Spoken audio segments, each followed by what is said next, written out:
Hello everyone. So today we are going to study BHIC 144 History of Modern Europe Second. इसमें हम लोगों को 1780 से लेकर के 1939 तक जो कुछ भी यूरोप में घटित होता है उसके बारे में पता चलेगा।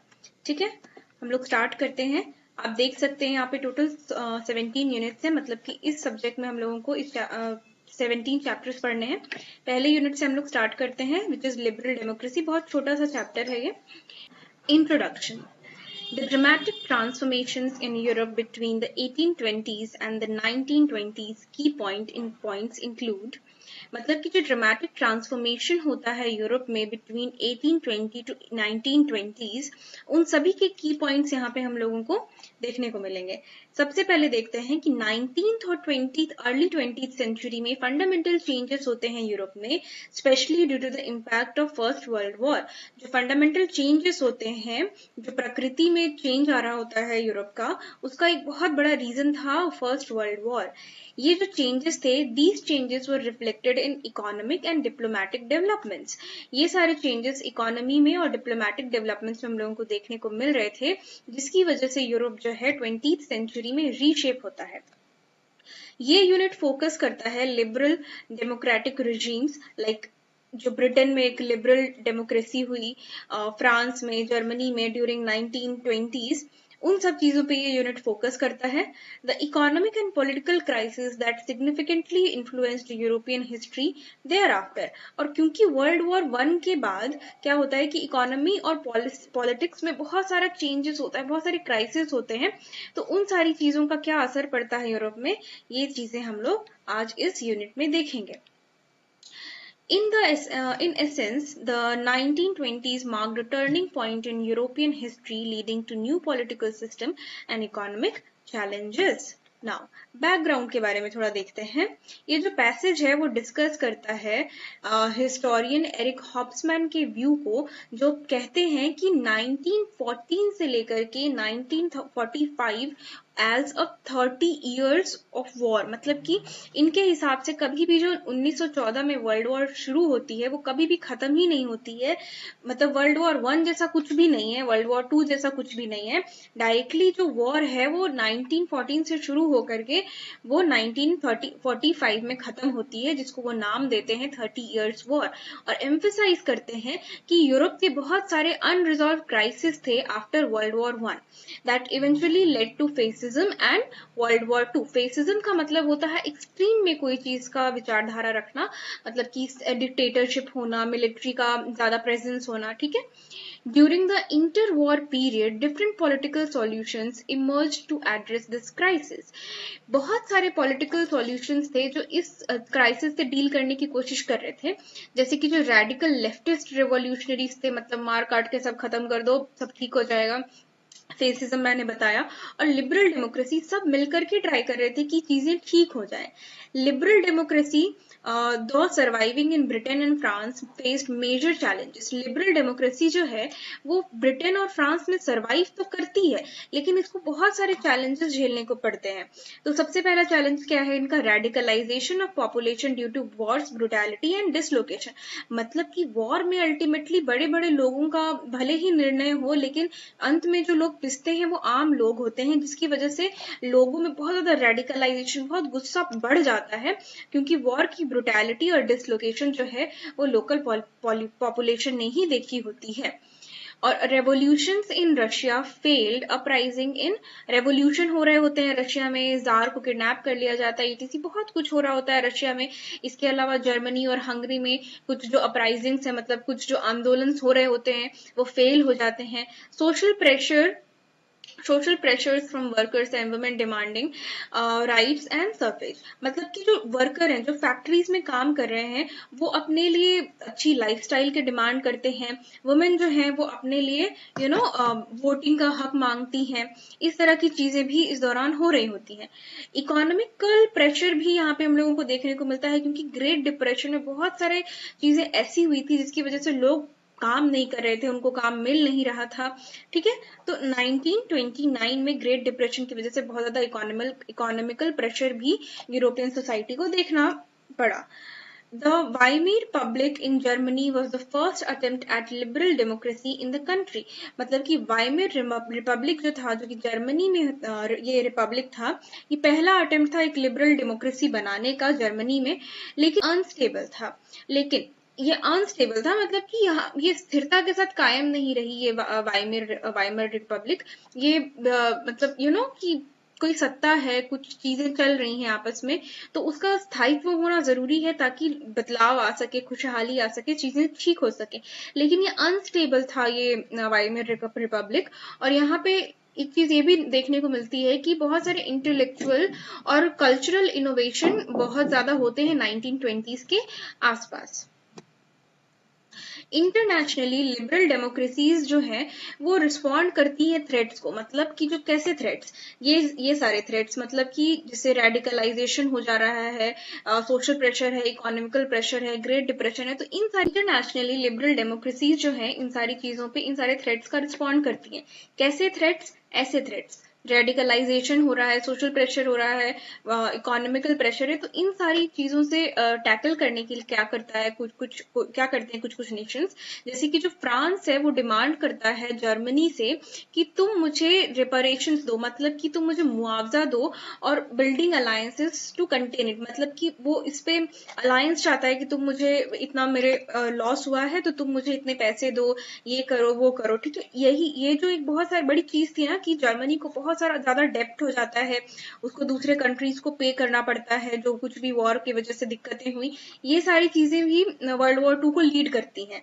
तो सोशल जैसे कि रशियन रेवोल्यूशन जो हो रहा था, ये एक बहुत बड़ा मेजर थ्रेट के रूप में बाकी सारे यूरोपियन कंट्रीज को दिख रहा था, क्योंकि जो रशियन रेवोल्यूशन था वो कम्युनिज्म की तरफ आगे बढ़ रहा था, और ब्रिटेन जैसे जो नेशंस थे जो एंटी कम्युनिस्ट पॉलिसीज रखते थे, उनके लिए ये दिक्कत की बात थी। इन समरी हम लोग कह सकते हैं कि inter war period was marked by liberal democracy struggle. कह सकते हैं हम लोग कि जो लिबरल डेमोक्रेसी है उनको सर्वाइव करने में बहुत दिक्कत होती है, क्योंकि एक्सट्रीमिज्म जो है, इकोनॉमिकल क्राइसिस जो है, जियोपॉलिटिकल थ्रेट्स जो है, वो बहुत ज्यादा इस समय पे बढ़ गए थे। वर्साई एंड आफ्टर, वर्साई की ट्रीटी के बारे में पढ़ते हैं हम लोग। The treaty of Versailles as a key moment in understanding liberal democracy. जो ट्रीटी ऑफ वर्साई है वो हम लोगों को लिबरल डेमोक्रेसी को समझने में बहुत हेल्प करता है during inter war period. The Versailles conference जो कि 1919 में होती है, उसमें डोमिनेट किन किन चीजों ने किया वो देखते हैं। प्रेसिडेंट वुड्रॉ विल्सन जो कि यूएसए के प्रेसिडेंट थे, एडवोकेट करते हैं एक लिबरल विजन पे जो कि बेस्ड होता है 14 पॉइंट्स पे। प्रमोटिंग इसमें जो प्रेसिडेंट वुड्रॉ है वो क्या करते हैं कि वो प्रमोट करते हैं एक लिबरल विजन को, जहां पे 14 पॉइंट्स रखे जाते हैं। और इन पॉइंट्स में क्या क्या चीजें शामिल होती हैं कि self determination, sovereignty, justice and the creation of league of nation. मतलब कि सेल्फ डिटर्मिनेशन से यहाँ एक इंडिविजुअल इंसान की सेल्फ डिटर्मिनेशन की बात नहीं हो रही है, यहाँ पे एक नेशन की सोवेनिटी की और जस्टिस की, इंडिविजुअलिटी की बात हो रही है। मतलब कि वाइडर पर्सपेक्टिव में चीजों को देखा जा रहा है, ठीक है। Georges Clemenceau France pushed for harsh penalties on Germany to ensure France's security। जैसा कि मैंने आपको पहले भी बताया कि जो फ्रांस है वो जर्मनी पे बहुत ज्यादा हार्श पेनल्टीज लगा देता है ताकि फ्रांस खुद का सिक्योरिटी बरकरार रख पाए, बट ये इवेंचुअली खराब हो जाता है। मतलब ये जो हार्श पेनल्टीज लगती है जर्मनी पे, इसकी वजह से चीजें और खराब होती हैं। Lloyd George, Britain, held a more balanced position, while Wilson envisioned a new world order. Clemenceau's hardline policies prevailed as a result. As a result, the treaty. देखो क्या होता है कि 3 यहाँ पे पावरफुल नेशन है, पहला यूएसए है, दूसरा फ्रांस है और तीसरा ब्रिटेन है। तो जो ब्रिटेन है वो अपना बैलेंस्ड पोजीशन रखता है, मतलब कि ठीक है, वो मतलब ज्यादा इंटरवीन नहीं करता है। लेकिन जो फ्रांस है वो क्या करता है, बहुत हार्शली पुश करता है, पेनल्टीज लगाता है। और यूएसए जो है एक नए वर्ल्ड का विजन दे रहा होता है, काइंड ऑफ ऑर्डर दे रहा होता है कि ऐसे ही संसार बनाओ। तो यहाँ पे ये कहा गया है कि जो क्लेमेन्यूज का जो हार्ड पॉलिसी है वो प्रिवेल करता है, मतलब कि वो कायम रहता है। और इसके वजह से क्या होता है कि बहुत ज्यादा हार्ड रेपरेशंस, मतलब कि मुआवजा लगाया जाता है जर्मनी के ऊपर। Reduced Germany Germany military strength, और जर्मनी का जो मिलिट्री स्ट्रेंथ है उसको भी घटा दिया जाता है, अबॉलिश किया जाता है सबमरीन्स को, and limited their army to only 1 lakh men, और उनकी आर्मी को बस 1 लाख आदमियों तक सीमित कर दिया जाता है। stripped Germany of colonies and they stripped Germany from colonies and key territories like Alaska, Lorraine and Saar coalfields। Germany की भी अपनी कॉलोनीज थी, हम लोग सब जानते हैं कि जितने भी यूरोपियन कंट्रीज थे उन्होंने कहीं ना कहीं अपनी कॉलोनीज को बनाया था। तो जो अलास्क, लॉरेन है और जो सार कोलफील्ड्स है, यहाँ से उसको स्ट्रिप कर दिया जाता है, उसको हटा दिया जाता है। तो विल्सन का जो आइडिया था वो लिबरल इंटरनेशनलिज्म का था, लेकिन जो आउटकम था वो डिसइल्यूजनल था। मतलब कि स्पेशली कॉलोनीज में जो चीजें चल रही थी, वो जो विल्सन का आइडिया था उसको इग्नोर कर रही थी और कॉलोनियल सेल्फ डिटर्मिनेशन चल रहा था। This gave credibility to Lyon's critique that the war was a clash of imperialist powers promoting colonial nationalists to turn towards Bolshevik Russia for inspiration। होता क्या है कि जैसे कि ये लिन है वो क्रिटिक करते हैं और कहते हैं कि ये जो लड़ाइयां चल रही थी उसकी वजह से क्या होता है कि लोग इंपीरियलिस्ट पावर से लड़ना चाहते हैं, और जो कॉलोनियल लोग हैं, अगर आप भारत का ही एग्जांपल लें तो भारत जो है, इंडिया जो है, वो क्या करता है, वो ब्रिटेन से लड़ रहा होता है। ब्रिटेन क्या है, ब्रिटेन एक खुद में इंपीरियलिस्ट पावर है, और इंडिया में क्या हो रहा है कि नेशनवाद का उदय हो रहा है, मतलब कि नेशनलिज्म की इच्छा जाग रही है। अब इस समय पे जब आप थोड़ा सा पढ़ोगे ना, तो मतलब जब ये इंडिपेंडेंस का एरा चल रहा था इंडिया में, तो आपको पता चलेगा कि कितने सारे लोग रशियन आइडियोलॉजी से इंस्पायर थे, क्योंकि उनको लगता था कि रशियन आइडियोलॉजी मतलब एक सोसाइटी के लिए अच्छी है, जो कम्युनिज्म है वो सोसाइटी के लिए अच्छी है, क्योंकि इसमें ज्यादातर लोगों को बराबर का हक दिया जाता है, बराबर के रिसोर्सेज दिए जाते हैं। ठीक है, तो यही यहाँ पे बताने की कोशिश की जा रही है कि लेन जो है वो कहते हैं कि जो वॉर है वो इंपीरियल पावर्स और कॉलोनियल नेशनलिस्ट्स के बीच में है, जहां पे जो कॉलोनियल नेशनलिस्ट्स हैं वो बोल्शेविक रशिया से इंस्पायर होते हैं। ठीक है, historian Karl argued that Versailles failed to address the radical changes brought by World War I and instead deepened Europe crisis, eventually leading to World War II। देखो Karl क्या कहते हैं कि जो वर्साई का जो ट्रीटी है वो बहुत ज्यादा रेडिकल चेंजेस को एड्रेस ही नहीं कर पाता है, और वर्ल्ड वॉर 1 में जो कुछ भी चीजें डीप रूटेड तरीके से खराब हो जाती हैं, जड़ से खराब हो जाती हैं, उन सारी चीजों को यूरोप केटर ही नहीं कर पाता है, और यही चीजें इवेंचुअली वर्ल्ड वॉर 2 को लीड करती हैं। समरी में कहा जा सकता है कि ट्रीटी ऑफ वर्साई जो है वो एक्सपोज करती है limitation of liberal democracy and internationalism को। ठीक है, और intensifying political instability and global disillusionment. The Weimar Republic and liberal democracy. Weimar Republic कहाँ पे है, ये जर्मनी का में था। ठीक है, तो इसका जो टाइम पीरियड था वो था 1919 से लेकर के 1933 का। Was Germany's first democratic government, ये जर्मनी का पहला डेमोक्रेटिक गवर्नमेंट था। फॉर्म्ड आफ्टर वर्ल्ड वॉर 1, इसको वर्ल्ड वॉर 1 के बाद बनाया गया था। इसको स्टैब्लिश किया गया था in a time of defeat, revolution and political instability.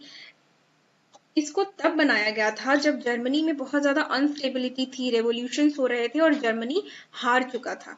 ठीक है, अर्ली चैलेंजेस जो थे वो इंक्लूड करते हैं opposition from revolutionaries, scientists and threats from the far right, including the eventual rise of Nazis. ठीक है, मतलब कि जो अर्ली चैलेंजेस थे included opposition from revolutionary socialist. तो जो चीजें स्टार्टिंग की मतलब जो खराब होनी होती है, चीजें शुरू होती हैं, तो शुरुआती जो कुछ चैलेंजेस थे वो क्या थे कि इंक्लूड करते हैं रेवोल्यूशनरी सोशलिस्ट को। मतलब कि जो कुछ भी चल रहा है, जो भी गवर्नमेंट में हो रहा है, उससे लोग खुश नहीं है, तो रेवोल्यूशंस हो रहे हैं, कुछ सोशलिस्ट्स बन रहे हैं, और and threats from far right including the eventual rise of Nazi, और इन सारी चीजों की वजह से नाजीज का उदय होता है।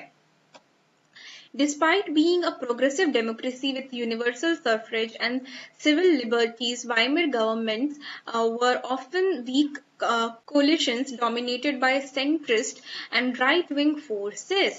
देखो क्या होता है कि प्रोग्रेसिव गवर्नमेंट थी, ये जो वाइमियर गवर्नमेंट है ये प्रोग्रेसिव गवर्नमेंट थी, क्योंकि यहाँ पे यूनिवर्सल सर्विस मतलब कि औरत हो या फिर मर्द हो सबको ही वोट देने का अधिकार था, लेकिन सिविल लिबर्टीज भी थी। लेकिन जो वाइमियर गवर्नमेंट है उनके पास कुछ वीक कंडीशंस थी, जैसे कि ये जो सेंट्रल पावर है इससे ये डोमिनेटेड था और राइट विंग फोर्सेस जो थी उनका बहुत ज्यादा दबदबा था।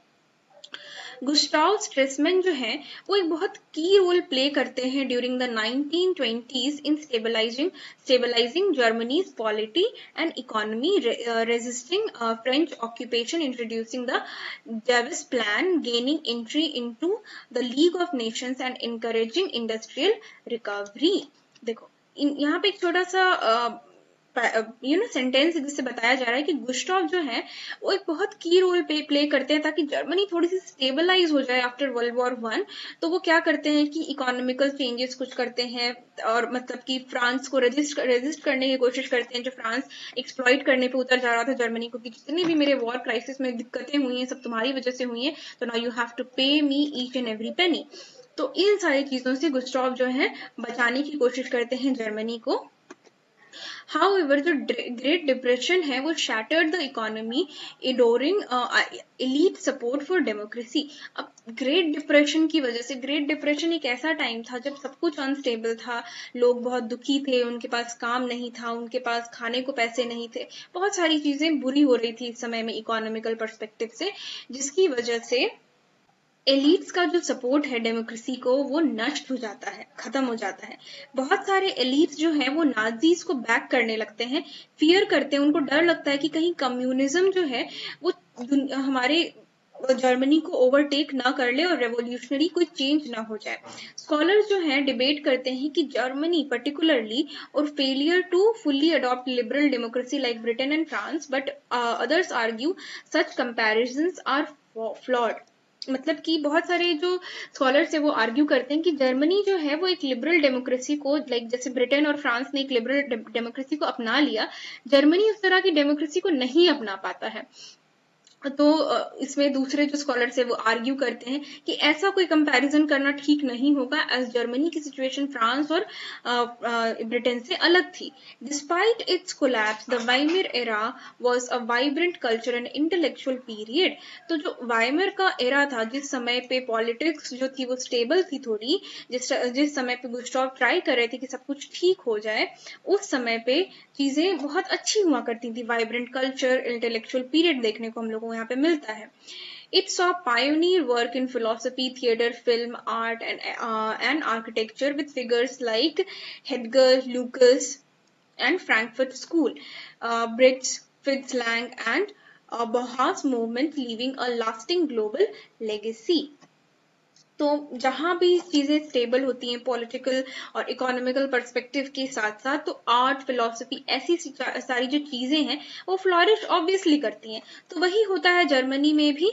और ये थोड़ा सा देखते हैं बहुआस मूवमेंट क्या होता है। ये जो बाउहास मूवमेंट है ये सिंपली एक आर्ट मूवमेंट है, ठीक है। तो वाइमियर जो है, Weimar Berlin emerge as the cultural capital of the 1920s, influencing generations to come.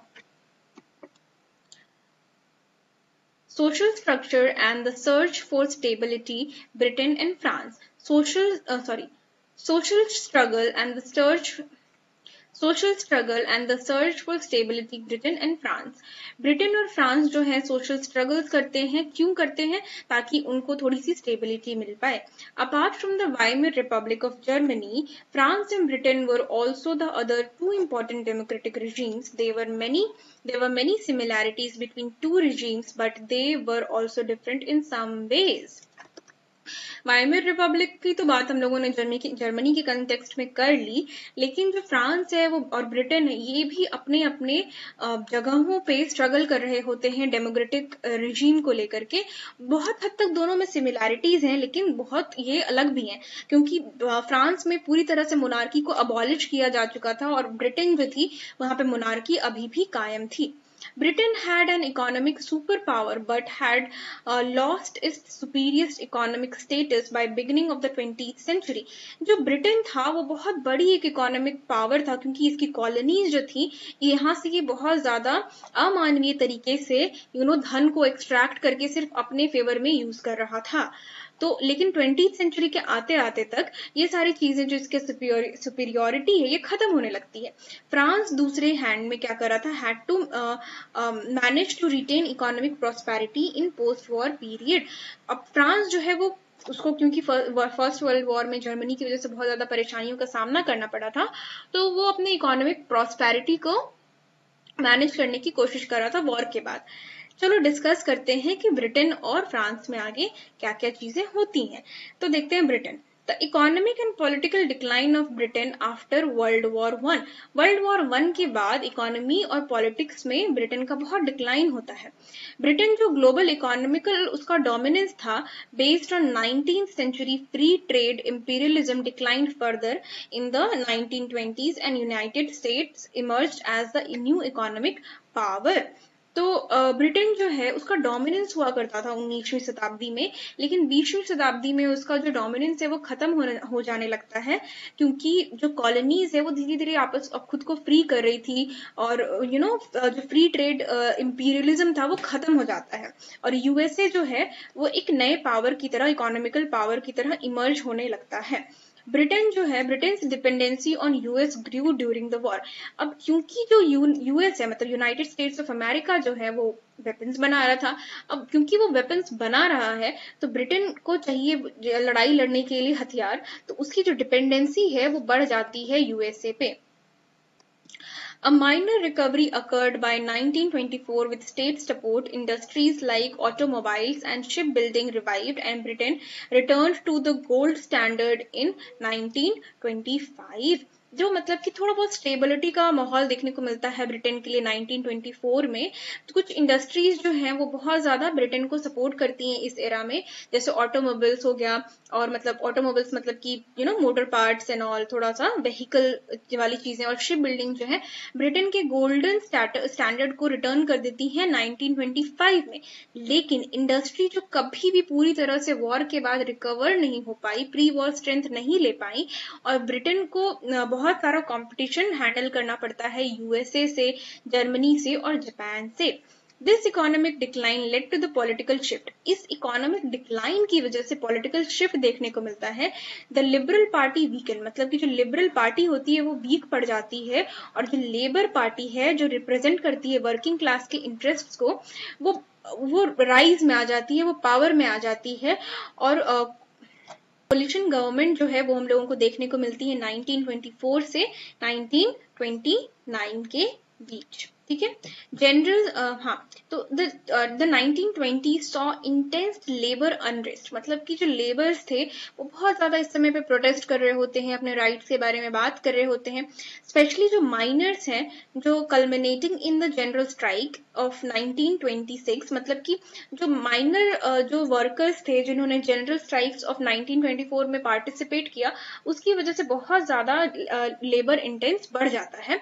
और the strike involve multiple industries and was met with harsh government repression. तो बहुत सारी जो इंडस्ट्रीज है इसकी वजह से उनको इफेक्ट पड़ता है, वर्कर्स काम पे ही नहीं जाएंगे तो काम कैसे होगा। ठीक है, अब इसकी वजह से गवर्नमेंट को बहुत ज्यादा चीजें झेलनी पड़ती हैं।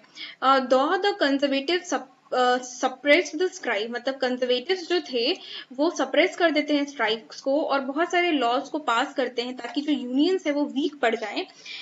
It was evident that era of social peace under liberal capitalism was over. ये evident था कि जो social peace था जो liberal capitalism के अंदर आता था, क्योंकि capitalism की शुरुआत जो है वो इसी era में हो रही होती है, काइंड ऑफ हो चुकी होती है। तो लिबरल कैपिटलिज्म जो था वो चल नहीं पाएगा, ऐसा लोगों को समझ में आ गया था। तो वर्किंग क्लास जो है now demanded that social rights, उनको सोशल राइट्स चाहिए थे, स्ट्रॉन्गर रोल चाहिए था गवर्नमेंट्स में, और marking the decline of 19th century's liberalism as noted by Carl Pliny. In summary, war के बाद ब्रिटेन का जो एक्सपीरियंस था वो था कि उसने इकोनॉमिक डिक्लाइन फेस किया, लेबर अनरेस्ट फेस किया और पॉलिटिकल ट्रांसफॉर्मेशंस फेस किए, जिसकी वजह से जो लिबरल ट्रेडिशन था उसने अपने लिए खुद ही एक मौत का कुआं खोदा और वो इसमें पूरी तरह से डूबता चला गया। ठीक है, अब हम लोग फ्रांस के बारे में पढ़ते हैं।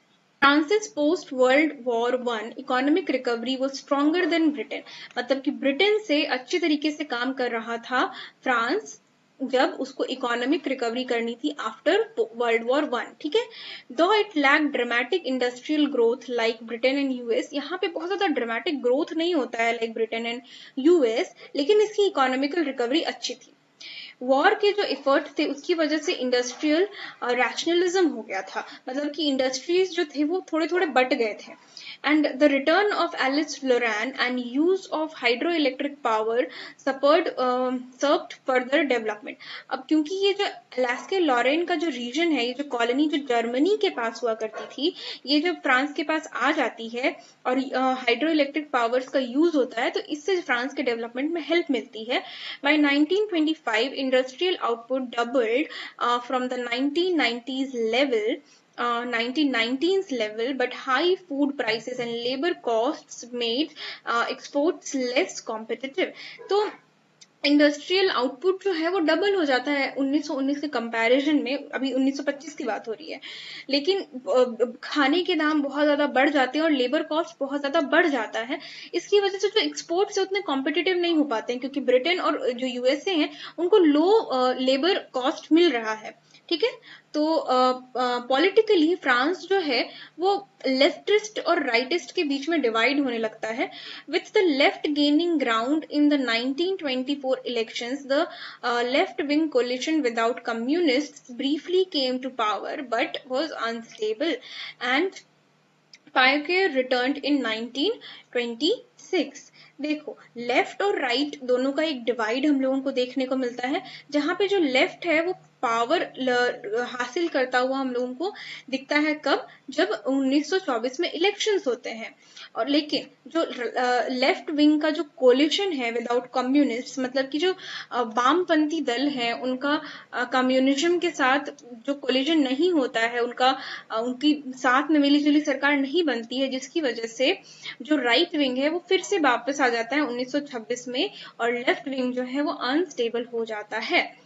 द लेफ्ट जो है वो क्रिटिसाइज करती है influence of financial elite, the 200 families, though the social unrest remained limited until the great depression. मतलब यहाँ पे फाइनेंशियल एलीट्स, कुछ 200 फैमिलीज हैं, उसको लेफ्ट क्रिटिसाइज करता है और जो सोशल अनरेस्ट है वो मतलब लिमिटेड रहता है कि ठीक है, अप्स एंड डाउन्स में ग्रेट डिप्रेशन तक चीजें होती रहती हैं। द क्राइसिस ऑफ डिप्लोमेसी, तो अभी हम लोग कुछ क्राइसिस के बारे में देखेंगे, डिप्लोमेसी, इकोनॉमी। ठीक है, तो जो नेशन लीग ऑफ नेशंस था, envisioned by Woodrow Wilson, aimed at to maintaining global peace through collective security after World War I।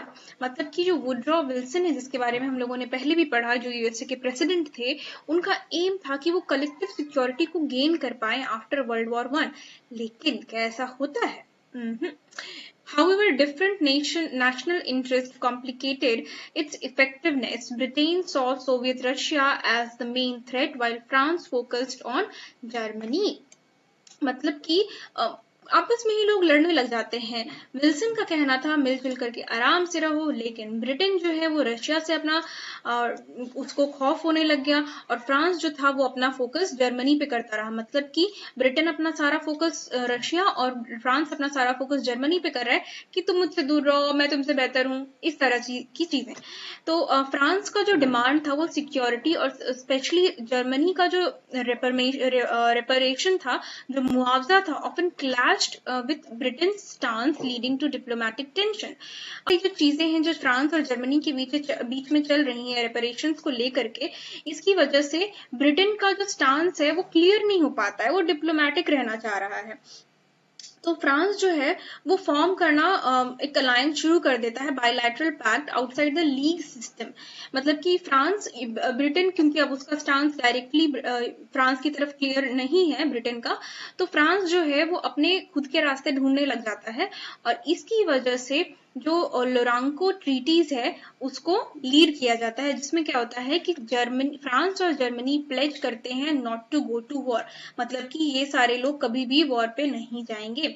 Britain and Belgium जो है गारंटी करते हैं जर्मनीज वेस्टर्न बॉर्डर, मतलब कि वो जो जर्मन का जो वेस्टर्न बॉर्डर है उसकी अश्योरिटी जर्मनी को देते हैं कि तुम्हारा बॉर्डर इतना रहेगा। फ्रांस जो है वो प्लेज करता है प्रोटेक्ट करने का पोलैंड को, और पोलैंड और चेकोस्लोवाकिया को प्रोटेक्ट करने की प्लेज लेता है, और जर्मनी जो है वो नेशन को लीग ऑफ नेशंस को ज्वाइन कर लेता है। The Kellogg-Briand Pact 1928 followed with 65 countries renouncing war as a tool of policy. अब ये जो पैक्ट होता है केलॉग ब्रियांड पैक्ट, इसमें क्या होता है कि 65 अदर कंट्रीज जो हैं यूरोप की वो भी रिनाउंस कर देती हैं कि जो वॉर है वो पॉलिटिक्स का एक टूल है। These agreements created temporary peace. अब इन सारी चीजों की वजह से एक टेम्पररी पीस क्रिएट होता है। The fragile mood in Europe would soon be shattered. जल्दी ही सब कुछ वर्ल्ड वॉर 2 के साथ समाप्त होने वाला था।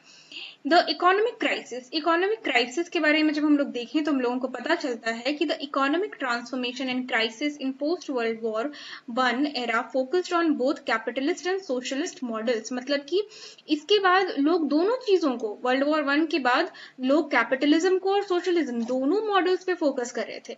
After war European industry adopted American methods, मतलब कि अमेरिकन मेथड्स को अडॉप्ट किया जाने लगता है यूरोपियन इंडस्ट्री के द्वारा, like Fords assembly line and labour standards which improved productivity, मतलब कि जो फोर्ड असेंबली है जो कि एक यूएसए की कंपनी है, वहां पे लेबर के क्या स्टैंडर्ड्स है, क्या असेंबली, क्या यूनियन है, तो ये सारी जो चीजें हैं ये यूरोपियन कंट्रीज के लेबर्स पे डिमांड करने लग जाते हैं। This recovery was heavily dependent on USA's loan and capital goods, मतलब कि यूरोप में जो कुछ भी लेबर फोर्सेस को, इंडस्ट्रीज को चलाने के लिए चाहिए हो रहा होता है, पैसे चाहिए हो रहे होते हैं, तो वो यूएसए से आ रहे होते हैं। The global economic revival was unstable. सब कुछ बहुत अनस्टेबल है, बहुत सारे लोग इसको संभालने की कोशिश कर रहे हैं, लेकिन फिर भी सब कुछ डगमगाता जा रहा होता है। Build a crucial credit system. अब क्योंकि लोगों के पास पैसे नहीं थे, कंट्रीज के पास पैसे नहीं थे, लोग यूएसए की तरफ आगे बढ़ रहे थे कि मुझे पैसे चाहिए, तो एक सर्कुलर क्रेडिट सिस्टम बनता है। जैसे कि यूएसए जो है वो जर्मनी को पैसा दे रहा है, जर्मनी जो है वो फ्रांस और ब्रिटेन को पैसा दे रहा है, और यूएसए जो है अपने वॉर के लोन्स को रीपे कर रहा है। ये जो फ्रेजाइल सिस्टम है ये कोलैप्स हो जाता है with the US stock market exchange. जब यूएस का स्टॉक मार्केट क्रैश कर जाता है 1929 में, triggered by a drop of agricultural prices and wide spread speculations. तो ये सारी जो चीजें फट जाती हैं कब, जब यूएसए का मार्केट, जो स्टॉक मार्केट है वो क्रैश कर जाता है 1929 में, क्योंकि एग्रीकल्चरल प्राइसेस जो है वो बहुत ज्यादा गिर जाते हैं। The crash led to a global depression. अब इस डिप्रेशन की वजह से, मतलब कि जो स्टॉक मार्केट का जो क्रैश होता है उसकी वजह से आता है ग्लोबल डिप्रेशन। जो ट्रेड है वो फॉल कर जाता है, फैक्ट्रीज बंद हो जाती हैं, बहुत सारे लोग अपनी जॉब खो देते हैं। The Great Depression was deeper and more widespread than any previous crisis. जो Great Depression था वो इतना ज्यादा डीपन था कि मतलब पहले जो क्राइसिस हुए थे उसका इसके साथ कोई कंपैरिजन नहीं था, ये उनसे बहुत ज्यादा बड़ी चीज थी। ये चीजें क्या होती हैं कि ये रिवील करती हैं risk of over production, under consumption in capitalism and predict by as predicted by Karl Marx. जो कार्ल मार्क्स इस चीज को प्रिडिक्ट करते हैं कि अगर इसी तरह से कैपिटलिज्म चलता रहा तो ओवर प्रोडक्शन हो जाएगा, मतलब कि चीजें बहुत ज्यादा होंगी और जो कंज्यूम करने वाले लोग हैं वो बहुत थोड़े से होंगे। ग्रेट डिप्रेशन के बाद समय हो ही यही जाता है कि लोगों के पास पैसे ही नहीं है तो वो क्या ही खर्च करेंगे। तो in contrast Soviet union under जो स्टालिन के था लार्जली अनअफेक्टेड रहता है इन सारी चीजों की वजह से, क्योंकि यहाँ पे स्टेट कंट्रोल्ड इकोनॉमी होती है through collectivisation of agriculture and 5-year plans. The USSR focused on heavy industries. Soviet union, Russia को कुछ खास फर्क नहीं पड़ता है, जो उसका स्ट्रेट कंट्रोल्ड इकोनॉमी थी, कलेक्टिविज्म था, एग्रीकल्चर का 5-year प्लान था, इन सारी चीजों पे यूएसए फोकस भी करता है और ये सारी चीजें उस समय पे उसको हेल्प भी करती हैं। हेवी इंडस्ट्रीज में रशिया अपना हाथ डालता है। Although harsh and often insufficient Soviet planning insulted it from the global crisis, making it appear as a successful alternative to capitalism. अब सोवियत जो है बहुत बार इंसल्ट करता है कि देख लो भैया, हमने तो पहले से कहा था कि कैपिटलिज्म काम नहीं करेगा, कम्युनिज्म को लाओ, तो ये बतलाना चाह रहा है इस समय पे रशिया कि मैं सही था। अब as a result many radical world wide saw hope in Soviet model during the period. अब बहुत सारे जो रेडिकल लोग थे, रेडिकल्स थे, वो सोचते हैं कि सोवियत का ही तरीका सही है। अब थोड़ा सा अंडरस्टैंड करने की कोशिश करते हैं 1920s को। How the First World War and the Great Depression marked the end of 19th century liberalism, especially its ideal of free trade and minimal state intervention।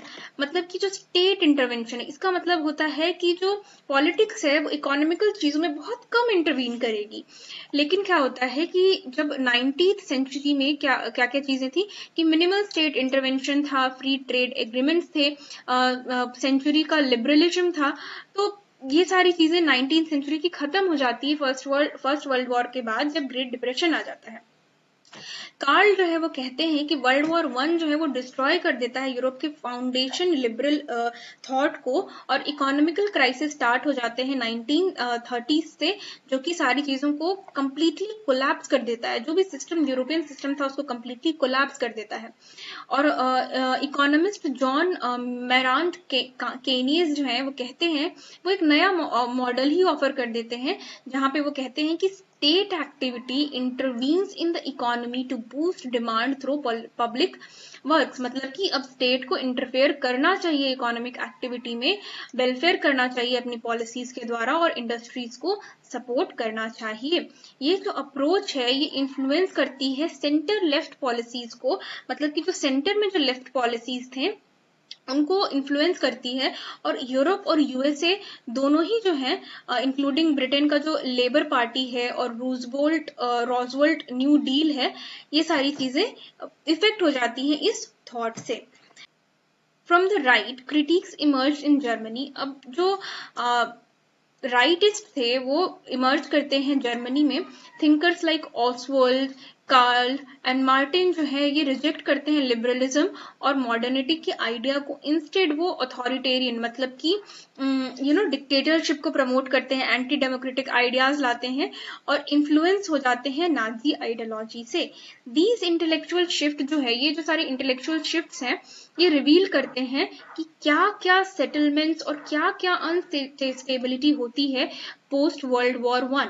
And by 1930s ये collapse कर जाता है, और second major breakdown of liberal democracy देखने को मिलता है, और एक फैसिस्ट रिजीम आ जाता है। क्या क्या चीजें होती हैं?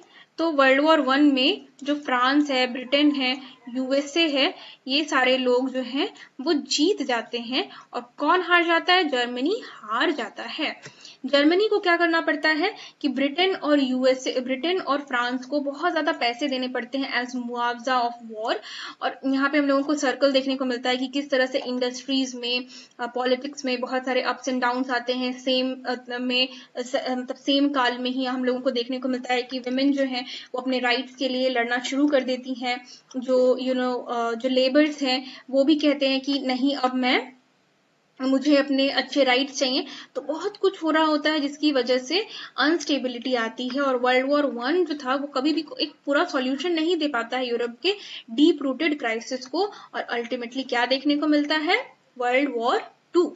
तो अब हम लोगों के पास है कुछ क्वेश्चंस। तो मैं क्वेश्चन के आंसर्स को डील नहीं करूंगी, मैंने ऑलरेडी चैप्टर को अच्छे से डिस्क्राइब कर दिया है। अगर आप लोगों को कोई भी क्वेश्चन है आप कमेंट्स में लिख सकते हैं। तो आप इस जो भी स्लाइड्स हैं उनका स्क्रीनशॉट लेकर के रख सकते हैं। आप वीडियो को देख करके जब भी आपको रिवाइज करने का मन हो आप कर सकते हैं। बाकी के चैप्टर्स भी जल्दी ही अपलोड हो जाएंगे। ये जो कुछ भी क्वेश्चन एंड आंसर्स हैं, इन्हीं में से आपके एग्जाम में क्वेश्चन आंसर्स आते हैं, तो आप चाहो तो इनको पढ़ सकते हो। ठीक है, तो I'm just presenting the slides of question and answer, and all the best for all of your examinations. Bye bye.